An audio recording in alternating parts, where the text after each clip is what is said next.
दोस्तों finally Rajasthan high court ने SI भर्ती 2021 को रद्द कर दिया है, क्योंकि लंबे समय से ये मांग चल रही थी कि इस भर्ती में घोटाला हुआ है। क्योंकि जब यह भर्ती संपन्न हुई थी तो कांग्रेस की सरकार थी और उस समय ज़ोर शोरों से विरोध प्रदर्शन करते हुए बीजेपी यह बोल रही थी कि इस भर्ती को रद्द करना चाहिए और इसमें घोटाला और भ्रष्टाचार हुआ है।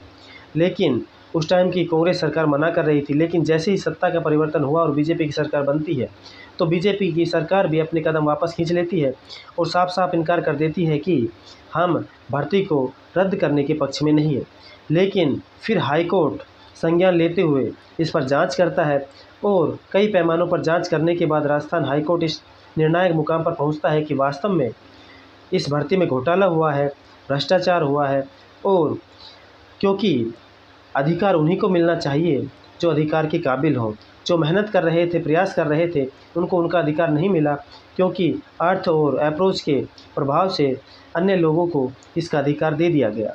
क्योंकि सबका मानना यही था कि जो काबिल है और जो प्रयास कर रहे थे उन्हीं को उस भर्ती के प्रक्रिया के दौरान अवसर मिलना चाहिए था, लेकिन ऐसा नहीं हुआ है। लेकिन सरकार ने भी मुंह मोड़ लिया था।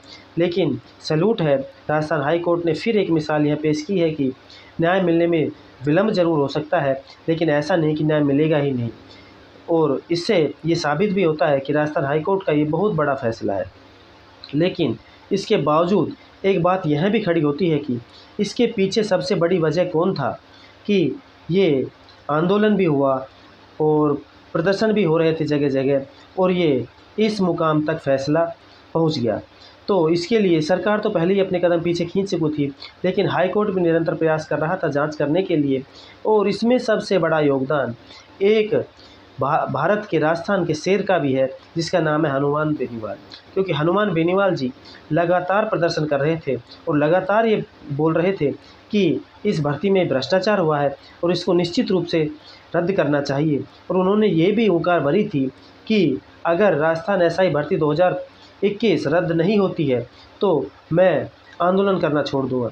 लेकिन उस बंदे की यह भी बात है कि जब भी जिस आंदोलन में उसने भाग लिया है उसको एक निर्णायक मुकाम तक पहुंचाया है।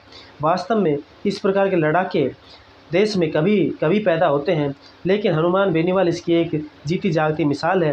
क्योंकि वो जहाँ भी खड़े होते हैं वहाँ निश्चित रूप से फैसले कराकर ही उठते हैं और उनका ये कदम बहुत ही सराहनीय है और ये देश की जनता को जागरूक करने के लिए भी एक बहुत बड़ा कदम है।